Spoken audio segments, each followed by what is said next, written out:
लो जी, आज राइजिंग पाकिस्तान में हमने बात करनी है एक अहम मौजू पे, और वो है हमारे माशरे का एक बहुत बड़ा मसला कि सबका रंग गोरा होना चाहिए, है ना जी। जब रंग गोरा ना हो तो आपकी तो ज़िंदगी बिल्कुल बेकार है, कोई फ़ायदा नहीं, आपके ज़िंदा रहने का कोई फ़ायदा नहीं जब तक आपका रंग गोरा ना हो जाए। ये ऐसा मसला है कि जिसको लेकर बहुत सी बच्चियाँ और बच्चे अपनी ज़िंदगियाँ ख़राब कर लेते हैं, अपनी सेहत को बहुत ही सीरियस नुकसान पहुँचा लेते हैं। और इसी हवाले से पाकिस्तान के एक लीडिंग डर्मेटोलॉजिस्ट और एस्थेटिक के स्पेशलिस्ट प्रोफेसर डॉक्टर अशर अहमद मशहूद को हमने आज दावत दी है कि वो आएँ। और जैसा कि मैं प्रोग्राम के आगाज़ में कह रहा था, डॉक्टर साहब गुड मॉर्निंग, अस्सलाम वालेकुम। Thank you very much. Programme के आगाज़ में मैं कह रहा था कि डॉक्टर साहब से मैं कहूँगा आपको ज़रा डांटें। हाँ बिल्कुल जी, क्यों नहीं।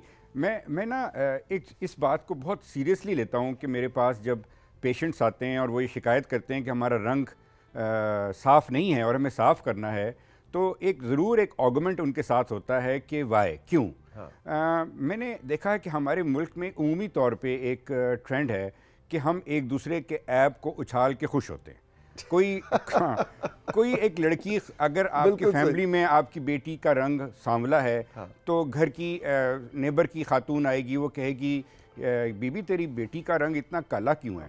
तो वो इसका तो रिश्ता ही नहीं होगा। रिश्ता ही नहीं, वो जब शुरू से ही बचपन से ही आप एक बच्ची को कॉन्शियस कर देंगे कि यू आर सांवला या यू आर हैविंग अ गंदुमी कलर, तो वो सारी उम्र इसी प्रॉब्लम में ही मुब्तला रहेगी कि मैंने अपना रंग कैसे साफ़ करना है। और फिर रंग साफ़ करने के लिए वो जो तरीके इस्तेमाल करेगी, वो तरीके डेफिनेटली उसके लिए हार्मफुल हैं।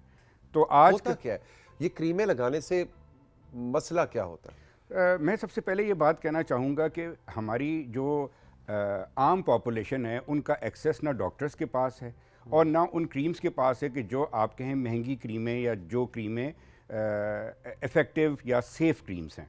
तो जो बाज़ार में आम क्रीम्स मिलती हैं, जो एक्सेस है लोगों को, जिनकी कीमत 200 से 300 रुपए है, वो क्रीमें एक तरह से मिरेकल क्रीम्स हैं। लगाने के साथ ही 1-1.5 महीने में बहुत सारा फ़र्क पड़ जाता है फेस पे। तो मैं अक्सर लोगों को कहता हूँ कि वो क्रीम कि जो 1-1.5 महीने में आपका रंग बिल्कुल सफ़ेद कर दे, वो कोई आम क्रीम नहीं है, वो बहुत ख़तरनाक क्रीम है। और ये रिसर्च ने साबित किया, केमिकल एनालिसिस ने साबित किया, जो बहुत हो चुका है यहाँ पे भी और अमेरिका यूके में भी। बल्कि यूके ने तो बैन कर दिए हैं पाकिस्तानी प्रोडक्ट्स, क्योंकि they contain a very high content of mercury. Mercury एक धात है जो आपको मालूम है थर्मामीटर में होती है, पारा जैसे आप कहते हैं। ये मर्करी डाली जाती है इन क्रीम्स में, और ये मर्करी इन की कंटेंट की वजह से ये क्रीम्स इमीडिएटली आपके रंग को साफ कर देती है। एक तरह से स्किन को वो शायद जल जाती है, इसलिए वो एकदम से मर्करी ना मेलानोसाइट्स जो हमारे रंग बनाने वाले सेल्स हैं उनको मारती है। अच्छा। दे किल दोज मेलानोसाइट्स जो रंग बनाते हैं। अच्छा, होता ये है कि 1.5-2 महीने में आप बहुत साफ़ हो जाते हैं, और उसके कुछ अरसे के बाद जब आप कंटिन्यू करना शुरू करते हैं उन क्रीम्स को, तो स्किन आहिस्ता आहिस्ता पतली होनी शुरू हो जाती है। और जब स्किन पतली होती है तो then it becomes over sensitive. फिर धूप के आगे या चूल्हे के आगे जब आप जाते हैं तो आपको अननेसेसरी बर्निंग और प्रिकिंग सेंसेशन होती है। और बहुत से हम देखते भी हैं कि वो फिर उसके बाद पूरे लाल रंग की, बल्कि पर्पल रंग के वो निशान पड़ जाते अच्छा, हम तो ना चूँकि ट्रेंड हैं इसको देखते हुए, वो लोग जो ये क्रीमें लगा रहे हैं दूर से नज़र आते हैं, क्योंकि आपके फेस का रंग, आपकी गर्दन का रंग और आपकी हाथों के रंग से मैच नहीं कर रहा होता। तो पता नहीं क्यों लोगों को फिर भी पसंद है, जबकि it looks very very abnormal. अच्छा, इससे नुकसान क्या होता है फिर एक्चुअली, मेडिकल क्या रिपरकशंस हैं इसकी? देखें, ये तो एक लोकल इफेक्ट है इन क्रीम्स का, लेकिन जब क्योंकि अब एक दफ़ा आपको चस्का पड़ गया उस क्रीम का, जब आप क्रीम छोड़ेंगे आपका रंग ख़राब होना शुरू होगा, तो आप मुसलसल ये क्रीमें इस्तेमाल करेंगे। और जब कुछ अरसे के बाद then you end up in एक साइड इफ़ेक्ट जिसको हम कहते हैं mercury poisoning. Mercury poisoning acute होती है, जो फौरी तौर पे मैनिफेस्ट होती है, और क्रॉनिक भी होती है जो कुछ अरसे के बाद होती है। जो एक्यूट मैनिफेस्टेशन है मर्करी पॉइजनिंग की, उसमें मेमोरी लॉस होना, मतलब हाफजे का कमज़ोर हो जाना। अच्छा। सूंघने की सकत का कम हो जाना, टेस्ट कम हो जाना और ट्रेमर्स आना, ये अर्ली साइंस हैं मर्करी पॉइजनिंग के। और ये 2-4 होते हैं लोग जब वो इन क्रीमों को कुछ अरसे इस्तेमाल करते हैं। फिर एक क्रॉनिक साइड इफ़ेक्ट्स हैं जो समझ लीजिए 5-6 महीने इस्तेमाल करने के बाद वही लोग महसूस करते हैं कि जैसे कि उनके जिस्म में टूट रहा है, जिस्म में कमज़ोरी है, काम करने का दिल नहीं चाह रहा, हर वक्त थकन हो रही है, वज़न कम हो रहा है, हाजमा ख़राब हो रहा है।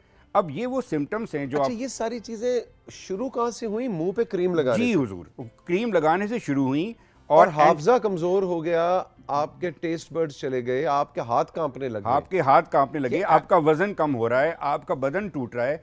और आप देखिए हमारे ना जो एक जनरल ओपीडी होती है जिनको हम जीपी प्रैक्टिस कहते हैं, उसमें बेशुमार ख़वातीन इन शिकायत के साथ डॉक्टरों के पास जाती हैं कि हमारे बदन में कमज़ोरी है, काम करने का दिल नहीं चाहता, हमें थकन थकन रहती है।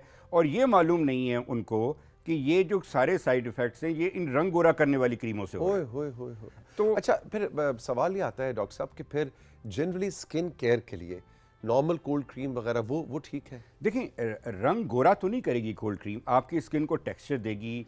एक चीज़ हम बहुत लोगों को कहते हैं कि आप सन ब्लॉक लगाएं। सन ब्लॉक बाज़ार में अगर सस्ते से सस्ता भी है तो 400-500 का मिल जाता है। सन ब्लॉक से कम आप अपने ओरिजिनल कम्प्लेक्शन को प्रिजर्व कर सकते हैं। और थोड़ा सा हाइड्रेट भी तो स्किन को रहना चाहिए। हाइड्रेट, आप मॉइस्चराइज़र लगाएं, आप सीरम्स लगाएं। आप अगर आपको लग भी रहा है कि आपकी स्किन टैन हो गई है बिकॉज ऑफ सन एक्सपोजर, तो किसी मुस्तनद डॉक्टर के पास जाके कोई ऐसी क्रीम लिखवाएं कि जो साइड इफ़ेक्ट्स के इसके अंदर ना हो, नुकसानात ना हो। आप अपने कॉम्प्लेक्शन को मेंटेन करें, लेकिन प्लीज़ अब जो अल्लाह ताला ने आपका कॉम्प्लेक्शन बनाया है उसके अंदर कॉन्फिडेंट हों, क्योंकि कॉम्प्लेक्शन सबसे आखिरी चीज़ है जो आपको ज़िंदगी में प्रॉब्लम देगी। आपको ज़िंदगी में बेहतर करने के लिए अपने आप को ग्रूम करें, अपनी पढ़ाई पे तवज्जो दें। ये तो बहुत ही एक सतही सी बात है कि हम उस कॉम्प्लेक्शन के पीछे जाएं जो हमारा नहीं है, और हमेशा उस कॉम्प्लेक्शन को चेज़ करने में प्रॉब्लम ही होगी, फ़ायदा नहीं मिलेगा आपको कभी। बड़ी सही बात। अच्छा डॉक्टर साहब, ये तो बात होगी क्रीमों की। आजकल एक और चीज़ भी बड़ी वो जनाब है कि जी वो इंजेक्शन को ऐसे लगते हैं जिससे रंग गोरा हो जाता है। जी, ये भी बड़ा एक फेवरेट टॉपिक है, और हमारे पास बहुत सारी लड़कियां, यंग लड़कियां जो मैरिजेबल एज में आती हैं इन इंजेक्शंस के पीछे। इनको कहते हैं ग्लूटाथायोन। ग्लूटाथायोन बेसिकली शुरू हुआ था एज एन एंटीऑक्सीडेंट, और इसको दिया जाता था कि जब कैंसर कीमोथेरेपी लिवर कैंसर में दी जा रही थी। तो ये ना साइड इफ़ेक्ट्स कम करता है कैंसर कीमोथेरेपी के या और थेरेपीज़ के। लेकिन जब उसको देना शुरू किया तो पता चला कि ये जिन लोगों ने ये इस्तेमाल किया उनका रंग भी लाइट हो रहा है। तो उसका मैकेनिज़्म ये है कि ग्लूटाथायोन मेलानोसाइट्स को काम करने से रोकता है, जिसकी वजह से आपका कॉम्प्लेक्शन लाइट होता है। ग्लूटाथायोन मुख्तलिफ़ डोजेज़ में मार्केट में अवेलेबल है। FDA ने, जो food and drug authority USA के ने, अभी तक इसको वाइटनिंग के लिए अप्रूव नहीं किया, और बहुत से तरक्की याफ्ता मुल्क इसको यूज़ नहीं करते। लेकिन चूंकि पाकिस्तान में डिमांड है और हमारे मरीज़ चाहते हैं कि हम गोरा हों, तो यहाँ पे इस्तेमाल होता है। नहीं, यहाँ पे डॉक्टर साहब प्लीज़ अगर आपकी इजाज़त हो तो फिर थोड़ा सा कटहरे में मुझे आपकी बिरादरी को भी खड़ा करने दीजिए कि मरीज तो चलो चले जाते हैं, तो वो आपके जो भाई बहनें हैं वो उनको क्यों इंजेक्शंस लगाते हैं? ये इंजेक्शन इवन आपको मैं ये बताऊं, पाकिस्तान में नहीं, इवन यूके में भी एस्थेटिक्स और डर्मेटोलॉजी अलग है। तो यूके में भी ऑफ द काउंटर और लोग बहुत सारा इसको इस्तेमाल कर रहे हैं। इवन दुनिया भर में यूज़ हो रहा है, क्योंकि ये वाला जो बीमारी है रंग साफ़ करने की, ये किसी एक ये काफ़ी फैली हुई, काफ़ी फैली। मेरा ख्याल है इंडिया पाकिस्तान में तो बहुत ज़्यादा फैली हुई। वही बात है पोस्ट कॉलोनियल ना, कि जब 1947 में हमें आज़ादी मिल गई है, लेकिन फिक्री तौर पर बहुत सी चीज़ों में हम आज भी समझते हैं कि रंग गोरा होगा तो मेरे साथ साब लगेगा, है ना, और मेरे पास अथॉरिटी आएगी। सो 1947 77 साल हो गए जी हमें आज़ाद हुए हुए। अब फिक्री तौर पर भी आज़ाद हो, फिक्री तौर पे भी अपनी स्किन टोन को ओन करें। और जैसे कि डॉक्टर साहब बता रहे हैं कि ये इंजेक्शंस और क्रीमें जो हैं इन द लॉन्ग रन आपको नुकसान ही पहुंचाती हैं, कोई फ़ायदा नहीं देती। बिल्कुल, जब इसके ना लिवर और किडनी पे असरात हैं, और जब आप उसको हैवी डोज में यूज़ करते हैं, रिज़ल्ट उसी वक्त आता है। अगर आप ज़्यादा डोज में इस्तेमाल करें या ज़्यादा लंबे अरसे के लिए इंजेक्शन लगाएं, तो पोटेंशियली आपके किडनीज़ और लिवर दोनों पे इफ़ेक्ट आ सकता है। अगरचे ये एंटीऑक्सीडेंट है लाइक विटामिन सी और विटामिन ई, लेकिन हर चीज़ की एक्सेस इज़ डेंजरस, तो इसकी भी एक्सेस अच्छी नहीं है। अच्छा, और हम अमूमन ये बात करते हुए ख़वातीन का जिक्र करते हैं, मर्द हज़रात में भी मैं देखता हूँ कोई इसमें शक नहीं। लेकिन फिर भी मैं ये समझता हूँ कि हमारे 9 में से 1 पेशेंट मर्द है, लेकिन 9 ख़वातीन ही हैं जो रंग भी साफ करना चाहती हैं और वो क्रीम्स भी यूज़ कर रही हैं। मर्दों में है ट्रेंड, लेकिन फिर भी अभी भी मेरे ख्याल है वो अपने आप को खूबसूरत समझते भी हैं और उनको खुशफहमी भी है कि वो हसीन है। खुशफहमी अच्छा था।